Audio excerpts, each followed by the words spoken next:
In today's video, I'll be taking a look at Wii games on the Odin, a handheld with a Snapdragon 845 processor. Is it possible to play games on a handheld with motion controls? Does the Odin strike out, or does it hit a home run? Let's find out. If you like this video, hit that like button, subscribe to the channel, and join us in the Discord server, and I'll leave a link in the description below. So while I'm very curious about how the Odin and the Snapdragon 845 processor handles Wii games on the performance side of things, I was a little bit hesitant and somewhat reluctant to make a video on Wii. Now, part of it was that I hadn't even tried Wii Emulation before this video, so I had no idea if I would make mistakes. Another part of it was the various control schemes used in games, and we'll talk about it in more detail in just a second. On a handheld, we're limited to just the buttons you can see, plus you could cheat a little bit by using some buttons on the touchscreen if you wanted to, but having to map all the motions of the Wii controller and nunchuck can be a little bit tricky. So while the retro community can be very nice and accommodating, I didn't want to misrepresent something in a video that would float around on the internet forever, and I have had to redo some videos before. Now with that said, I'm going to dive headfirst into Wii Emulation and do as best as I can, and if you have any comments and suggestions, make sure to comment below. Let's do a brief overview on Wii controls before jumping into the game showcase. I'll focus on the three main control schemes. They are the standard Wii Remote and Nunchuck, or Wii Remote by itself, the classic controller, and horizontal Wii Remote. The first thing I would do is set up your default controls for Wii Remote, Nunchuck, and Classic Controller. Despite this, for most games you do need to manually set up controls to suit the game itself, and this can get a little tricky because it's easy to run out of buttons. Controls are most likely going to be different for every game. For example, I mapped the infrared pointer for Super Mario Galaxy on the right control stick, and you might do the same for Resident Evil 4, but I also put the aim on L1 and the fire button on R1, whereas in the original game it was B and A respectively. Now if you did that on the handheld, that would be difficult to use the right stick and face buttons together. So in terms of default controls, for Wii Remote I would leave A and B as they are, 1 and 2 buttons as Y and X respectively, and the D-pad as the right stick.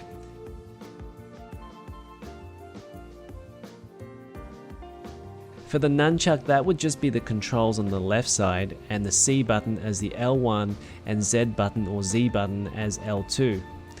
Classic controller is a little bit easier because that's just going to mirror your handheld controls, so no explanation needed there.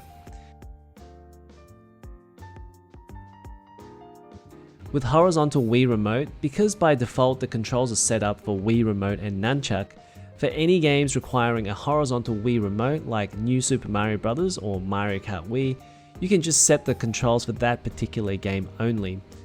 So just long press on the game itself to bring out per game settings and set the controls to your liking that way. Remember that your Wii Remote is now sideways, and so left is up and right is down. Even if your game is using the default Wii Remote and Nunchuck, you're most likely going to have to configure your controls for every game anyway, and that's because many games use motion controls, and for these it's best to set it up individually. You might have to map swing controls for something like Wii Sports, and for this you just have to do whatever feels right. For Wii Tennis, I mapped the swing buttons on the left analog stick. New Super Mario Bros. Required tilt controls, so here I mapped L2 and R2 to the forward and backward buttons. This game also required a shake command, but it works with just one direction, so I only used one button.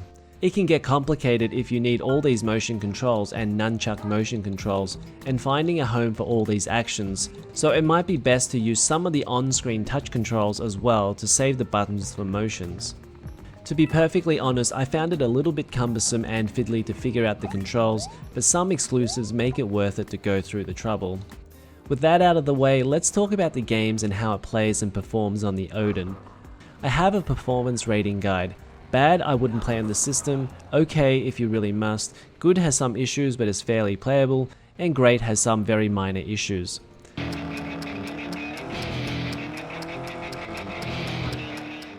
The performance results for Wii is a bit of a mixed bag. The Snapdragon 845 can handle Wii games, but it's a little bit random what works and what doesn't. For Excitetruck, the game does run a little bit slow and around an average of 25 FPS, but it is still largely playable. Using a 50% emulated CPU speed does help it a little bit.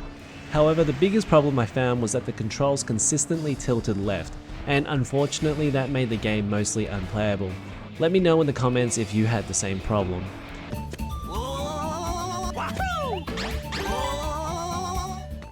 I've rated Klonoa as okay. When it works, the performance of the game is actually quite good. However, the game crashed randomly on me twice, and there are some emulation issues such as graphical effects and complete cutscenes not showing, so it is probably likely that the emulation isn't going to be that great for this game.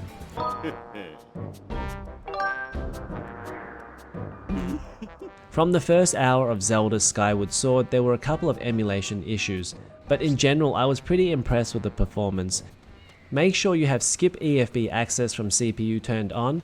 When I had that turned off, after leaving the map screen, the game slowed to a crawl. The game plays at 30 FPS, and while I didn't get far enough to really try much gameplay, just wandering around the town felt pretty good.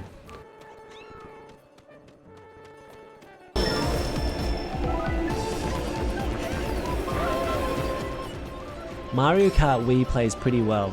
Unlike Excitetruck, the game controls well with the analog stick and face buttons. There's an issue with the emulation producing a grey box in the top left hand corner. However, if you go to game settings, enhancements, disable fog, this will solve the issue. Overall, while the emulation isn't perfect and the frame rate averages around 50 to 55 FPS, it is fairly playable and makes a good alternative to Mario Kart Double Dash.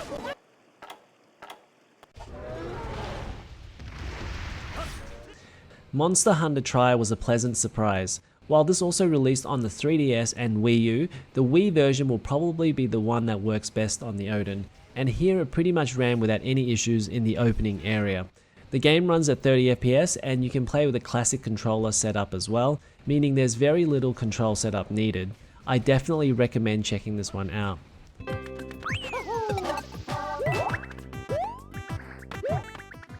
New Super Mario Bros. Is definitely up there as one of my favourite 2D Marios, and certainly the best of the games with a new prefix. Part of why it's so good is that the level design is on another level, and the Wii U game feels very tame in comparison. The second half of this game is just simply amazing. The performance here is fairly good. You can change the emulator speed to 50%, which helps speed it up a little. It's good enough for a playthrough, but it definitely could be better. The game uses the horizontal Wii remote, so it needs a little bit of configuring before playing.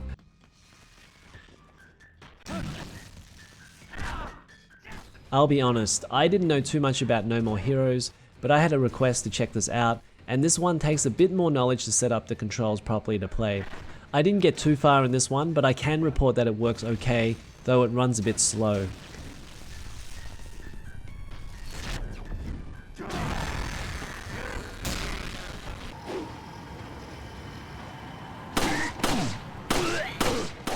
Resident Evil 4 runs great on the Wii, and this refined port seems like it runs smoother than the Gamecube version and is also native widescreen. However, you do need to set up the controls here to suit the Odin.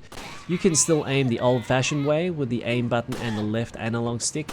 However, on the Wii there is also the option to use the infrared pointer to aim at enemies, and you can set that up here.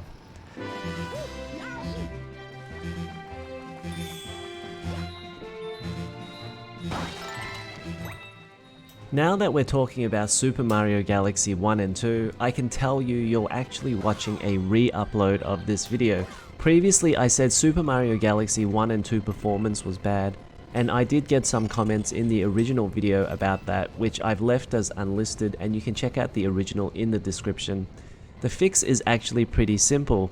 In settings, you need to skip EFB access from CPU and turn on immediately presents XFB, and that should get rid of the worst of the slowdown and bump it from around 45 FPS to 55 FPS, and also reduce a lot of the audio crackling. Now there's one caveat to this.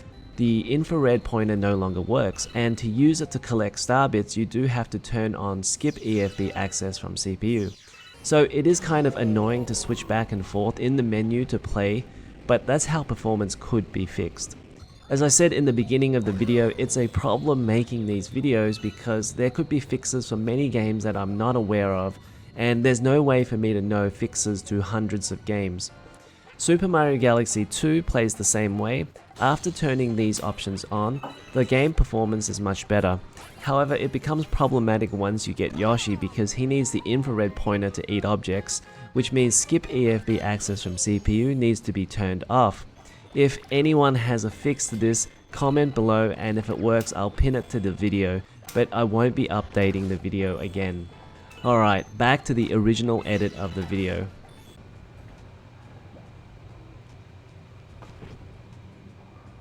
Finally, Wii Sports, a game I spent countless hours on just playing bowling.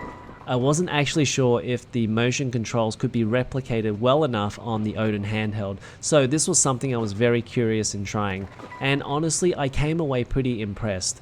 The Odin controls were able to replicate the swing motions in bowling. For this I mapped the analog stick to the swing motions and the B and A buttons to the R1 and R2 buttons. While I can bowl better with a Wii remote, I was able to bowl reasonably enough to say that it works okay. I also tested tennis, and I expected this to work as well, given this is pretty similar to bowling, and the game does work, although it's a fair bit harder to control where the ball goes. That being said, I'd much rather play virtual tennis or smash court tennis here. As you saw in the opening of this video, I also played baseball, and while it plays fine, I'm pretty sure motion controls work better on a Wii remote than it does mapped to an analog stick. It took me at least an hour to hit a home run, though you can blame part of that at me being bad at games. So as you can see, the performance is a fairly mixed bag, but there are some interesting titles that work, and honestly I think there's going to be a lot of titles that work well, as it's not a particularly demanding system. However, performance will be fairly random given it requires more performance than Gamecube or PS2. Aside from that, you do also need to be a little bit patient setting up the controls to make every game work. That's it for this one. I'll have more Odin videos on the way, so make sure to subscribe and I'll see you in the next one.